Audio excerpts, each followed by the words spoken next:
በመላው ዓለም የምትገኙ ውድ ኢትዮጵያውያን እንደምን ቆይታችኋል? በዛሬው ዕለት ህዳር 4 ቀን 2018 የተሰሙ መረጃዎችን ይዘን ተመልሰናል። የፋኖ መሪው እስክንድር ነጋ ከህወሓትም ሆነ ከሻዕቢያ ጋር ምንም አይነት ግንኙነትም ሆነ ህብረት የለንም አሉ። ከዓለም አቀፉ ቲአርቲ ወርልድ ጋር ያደረጉትን ጠንካራ ቆይታ ተከታትለናል። የኤርትራው ፕሬዝዳንት ኢሳያስ አፈወርቂ ጠቅላይ ሚኒስትር አብይ አህመድ እንዲያሸማግሉኝ ጠይቄያቸዋለሁ ያሉትን ተቋም ከዜሮ በታች ነው ውጤታማነቱ ሲሉ አጣጥለው ተናገሩ። በትግራይ ዳግመኛ ሰላማዊ ሰልፍ በዛሬው ዕለት መካሄዱ ታውቋል። ከሻዕቢያ ጋር የሚደረግ ህገወጥ ግንኙነት ይቁም፣ ተፈናቃዮች ይመለሱና ዳግመኛ ጦርነት አንፈልግም የሚሉ ድምጾች መሰማታቸው ታውቋል። አሳሳቢው በሽታ በርካቶችን መቅጠፉ ተገልጿል። የጤና ሚኒስቴርም አስቸኳይ መግለጫን ሰጥቷል። እኒህና ሌሎችን ወቅታዊ ዜናዎችን ይዘናል። ዝርዝሩን እንሆም። ከህወሓትም ሆነ ከኤርትራ ጋር ምንም አይነት ግንኙነት የለንም፣ መገንጠል አንፈልግም አሉ አቶ እስክንድር ነጋ። የትጥቅ ትግሉ መሪ ከቱርክ ቲአርቲ ጋር ባደረጉት ቆይታ የብልጽግናን መንግስት በዘር ማጥፋት ወንጅለው የአማራ መንግስት መመስረት ከንቱ ሐሳብ ነው ሲሉ አጣጥለዋል። ከጋዜጠኝነትና ሰብአዊ መብት ተሟጋችነት ወደ ትጥቅ ትግል መሪነት የተሸጋገሩት አቶ እስክንድር ነጋ ከቱርኩ ዓለም አቀፍ ሚዲያ ቲአርቲ ወርልድ ጋር ባደረጉት ቃለ መጠይቅ ንቅናቄያቸውን በተመለከተ ለሚነሱት ወሳኝ ጥያቄዎች ሰፋ ያለ ምላሽን ሰጥተዋል። በቆይታቸውም የትግሉ መነሻ ግብና ከሌሎች ኃይሎች ጋር ስላላቸው ግንኙነትም በግልጽ አብራርተው ተናግረዋል። የትጥቅ ትግሉን ያስጀመረው ምንድነው ለሚለው ጥያቄ በሰጡት ምላሽ የፋኖ ንቅናቄ የተጀመረው የብልጽግና መንግስት በአማራ ህዝብ ላይ ማንነትን መሰረት ያደረገ የዘር ማጥፋት ዘመቻ ከፍቷል በሚል እምነት መሆኑን ገልጸዋል። ይህ ጥቃት በሕፃናት በነፍሰ ጡር እናቶችና በአዛውንቶች ላይ ሳይቀር ያነጣጠረ ጭካኔ የተሞላበት ነበር ያሉት አቶ እስክንድር ነጋ በመሆኑም የፋኖ እንቅስቃሴ ራስን የመከላከል እርምጃ እንጂ የብሔርተኝነት ፍላጎት ውጤት አይደለም ሲሉ ነው ያስረዱት። የብልጽግናን መንግስት ለመጣል ከቀድሞ ጠላቶች ከህወሓትና ከሻዕቢያ ጋር ህብረት ፈጥራችኋል ተብሎ ለሚቀርብባችሁ ክስ ምን ትላላችሁ በሚል ለቀረበላቸው ጥያቄም ይህ ፍጹም ሐሰት ነው ሲሉ በጽኑ አስተባብለዋል። ንቅናቄያቸው የጦር መሳሪያና ሌሎች ድጋፎችን የሚያገኘው ከምንም አይነት የውጭ አካል እንዳልሆነ የገለጹት አቶ እስክንድር ነጋ የትግሉ ዋነኛ ደጋፊዎች በአገር ውስጥ የሚገኙ ገበሬዎችና በውጭ የሚኖረው የዲያስፖራው ማህበረሰብ መሆናቸውን አብራርተዋል።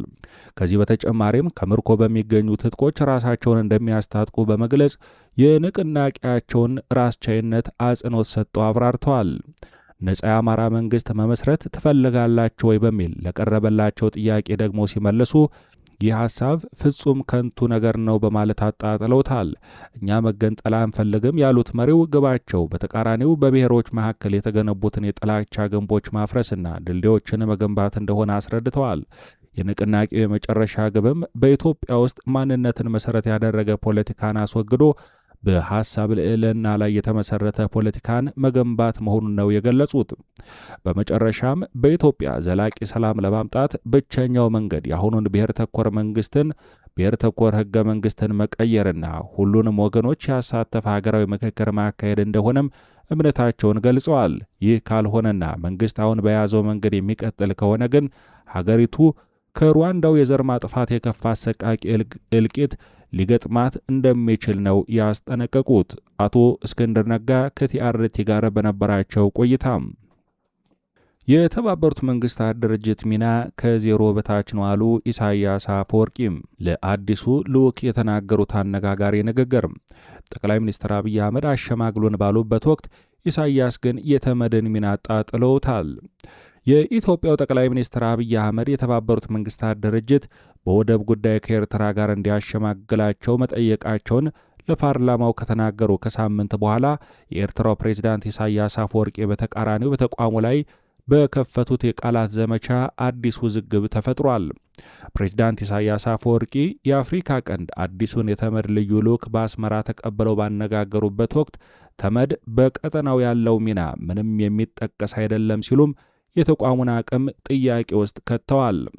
በአስመራ ደንዳ የእንግዶች መቀበያ በተካሄደው በዚህ ውይይት ላይ ፕሬዝዳንት ኢሳያስ አፈወርቂ ለአዲሱ ልዑክ ሚኒስተር ጓንግ ኮንግ እንደተናገሩት የተባበሩት መንግስታት ድርጅት በክልሉ ግጭቶችን በመፍታት ረገድ የሚጠቀስ አስተዋጽኦም ሆነ ውጤታማነት የለውም በማለት ተቋሙ አዲስ የአሰራር አካሄድ መከተል እንዳለበት ማሳሰባቸውን የኤርትራው ማስታወቂያ ሚኒስትር አስታውቋል። ይህ የልዑኩ ጉዞና የፕሬዝዳንቱ ጠንካራ አስተያየት የመጣውም ኢትዮጵያ የባህር በር ይገባኛል በሚል ባነሳቸው ጥያቄ ከኤርትራ ጋር ወደ አዲስ ጦርነት ሊያመሩ ይችላሉ የሚል ውጥረት በገባችበት ወቅት ነው። ከወራት በፊት የኢትዮጵያ የውጭ ጉዳይ ሚኒስትር ኤርትራ በኢትዮጵያ የሚንቀሳቀሱ የፋኖና የህወሓት ኃይሎችን ከመርዳት እንድትቆጠብ ለተባበሩት መንግስታት ድርጅት ዋና ጸሐፊ አንቶኒዮ ጉተሬስ በጻፉት ደብዳቤ ማስጠንቀቃቸው የሚታወስ ነው። በመሆኑም የልዑኩ የአስመራ ጉዞ በቀጥታ በሁለቱ ሀገራት መካከል እየጨመረ የመጣውን ውጥረት ለማርገብ ያለመ እንደሆነ በሰፊው ይገመታል። ፕሬዚዳንት ኢሳያስ አፈወርቂ በበኩላቸው የተመድን አካሄድ በድጋሜ ሲተቹ ያለ ተጠያቂነትና የተሟላ የመፍትሄ ማዕቀብ ሰላም አስከባሪ ኃይልን ብቻ መላክ መፍትሄ ሊሆን አይችልም ሲሉም መናገራቸውን መግለጫው ጠቅሷል። ፕሬዚዳንት ኢሳያስ አፈወርቂ ባለፈው ሳምንት ከግብፅ ጉብኝታቸው መልስ ለኤርትራ ቴሌቪዥን በሰጡት ቃለ መጠይቅ በባህረ ሰላጤው አካባቢ አሳሳቢ ወታደራዊ እንቅስቃሴዎች እየተፈጠሩ መሆኑን መግለጻቸው ይታወሳል። አሳሳቢው ነገር አንዳንድ የውጭ ኃይሎች በክልሉ ቦታ ለመያዝ የሚያደርጉት ሙከራ ነው ያሉት ፕሬዝዳንቱ በተለይም በየመን ሰቆጥራ ደሴትና ወታደራዊ ሰፈር ለመገንባት ሙከራዎች መኖራቸውን በመግለጽ ስጋታቸውን ይፋ አድርገው ነበረም። አሳሳቢው በሽታ የጤና ባለሙያዎችን ጨምሮ 5 ሰዎችን ሕይወት ቀጠፈ። የጤና ሚኒስቴር አስቸኳይ መግለጫን ሰጥቷል። በደቡብ ኢትዮጵያ ክልል አሪ ዞን በምትገኘው ጂንካ ከተማ እስካሁን ምንነቱ በውል ያልታወቀ ሕመም ተከስቶ የሕክምና ባለሙያዎችን ጨምሮ የ5 ሰዎችን ሕይወት መቅጠፉ ተሰምቷል። የጤና ሚኒስቴር የበሽታውን መከሰት አረጋግጦ ሄሞራጂክ ፊቨር ወይም የደም መፍሰስ ትኩሳት ሊሆን እንደሚችል እንደሚጠረጥር አስታውቋል። በሕመም ሕይወታቸው ካለፉት 5 ሰዎች መካከል በጂንካ ሆስፒታል ሲሰሩ የነበሩ 1 ሐኪምና 1 ነርስ ይገኙበታል ነው የተባለው። ይህም በሽታው ከህሙማን ጋር ቀጥተኛ ንክኪ ባላቸው ሰዎች ላይ ከፍተኛ ስጋት እንደሚፈጥር ያመላክታል ተብሏል። የጤና ሚኒስቴር እስካሁን 8 ሰዎች በበሽታው እንደተጠረጠሩና በክትትል ላይ እንደሆኑ ገልጿል። እንደ ሚኒስቴሩ መግለጫ በታማሚዎች ላይ የታዩት የመጀመሪያ ምልክቶች ከወባ በሽታ ጋር ተመሳሳይነት የነበራቸው ሲሆን ይህም በወቅቱ ለመለየት አስቸጋሪ አድርጎት ነበር ነው የተባለው። በሽታው የጸና ሲሄድ ግን በአፍንጫና በሌሎች የሰውነት ክፍሎች መድማት፣ ከፍተኛ ትኩሳት፣ ተቅማጥና ማስመለስ ዋነኛ ምልክቶች እንደሆኑ ታውቋል። የበሽታው በፍጥነት ገዳይነት የተረጋገጠ ለሕክምና ከገቡ 3 ታማሚዎች መካከል አንዱ በጂንካ ሆስፒታል ሕይወቱ ሲያልፍ፣ ሁለቱ ደግሞ ለተሻለ ሕክምና ወደ ሐዋሳ ሪፈራል ሆስፒታል በተላኩበት ወቅት ሕይወታቸው ማለፉ ነው የተገለጸው። አንደኛው በመንገድ ላይ፣ ሌላኛው ደግሞ ሐዋሳ ከደረሰ በኋላ ሕይወታቸው እንዳለፈ ነው የተገለጸው። ክስተቱ በጂንካ ከተማና በነዋሪዎች ዘንድም ከፍተኛ ጭንቀትንና መረበሽን መፍጠሩ ተዘግቧል። የበሽታውን ስርጭት በመስጋትም ነዋሪዎች በማኅበራዊ ግንኙነታቸው ላይ ጥንቃቄ እያደረጉ እንደሆነና በሐዘን ቤት እንኳን ለመገኘት ስጋት እንዳደረባቸው ነው የተገለጸው። የጤና ሚኒስቴር በሽታውን ለመቆጣጠር የቁጥጥር ሥራ መጀመሩን ያስታወቀ ሲሆን ህብረተሰቡ የበሽታው ምልክት ከታየበት ማንኛውም ሰው ጋር ንክኪ ሲያደርግ ራሱን የመከላከያ ዘዴዎችን እንዲጠቀምና እጁን በሳኒታይዘር ወይም በውሃና በሳሙና ዘውትሮ እንዲታጠብ ጥብቅ ማሳሰቢያን ሰጥቷል።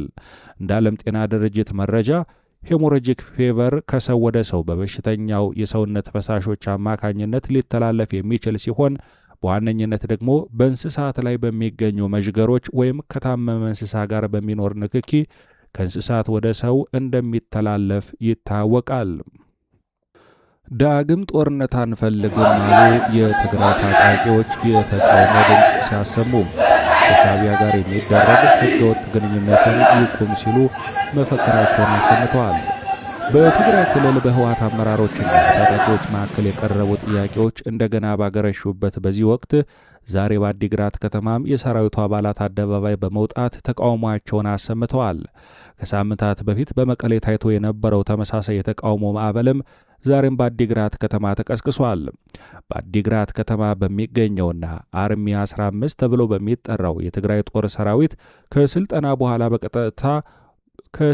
በኋላ በቀጥታ ወደ አደባባይ በመውጣት ለዓመታት መልስ ያላገኙ ጥያቄዎቻችን ምላሽ እንዲሹ እንፈልጋለን በማለት በድጋሚ አንስቷል። ታጣቂዎቹ ጥያቄዎቻችን ይመለሱልን፣ መኖር እንፈልጋለን፣ ከንቱ መስዋዕትነትን መክፈል አንፈልግም የሚሉ መፈክሮችን በማሰማት አመራሮቹ ለሚያደርጉት እንቅስቃሴ ያላቸውን ተቃውሞ በግልጽ አሳይተዋል ነው የተባለው። የአርሚ 15 ታጣቂዎች በዛሬው ሰልፍ ካሰሟቸው ዋና ዋና ጥያቄዎች መካከልም ለዳግም ጦርነት የሚደረገው ዝግጅት በአስቸኳይ ይቁም፣ በአዲስ መልክ የተጀመረው የሜካናይዝድ ስልጠና ይቁም፣ ከሻዕቢያ ጋር እየተደረገ ያለው ህገወጥ ግንኙነት ይቁም፣ እንዲሁም ተፈናቃዮች ወደ ቀያቸው በአስቸኳይ ይመለሱ የሚሉ ይገኙበታል። ከሳምንታት በፊትም በመቀለ ከተማ ተመሳሳይ ሰፊ ተቃውሞ መካሄዱ የሚታወስ ሲሆን በወቅቱ የሰራዊቱ አባላት መንገድ እስከ መዝጋት የደረሰ እርምጃ ወስደውም ነበረም።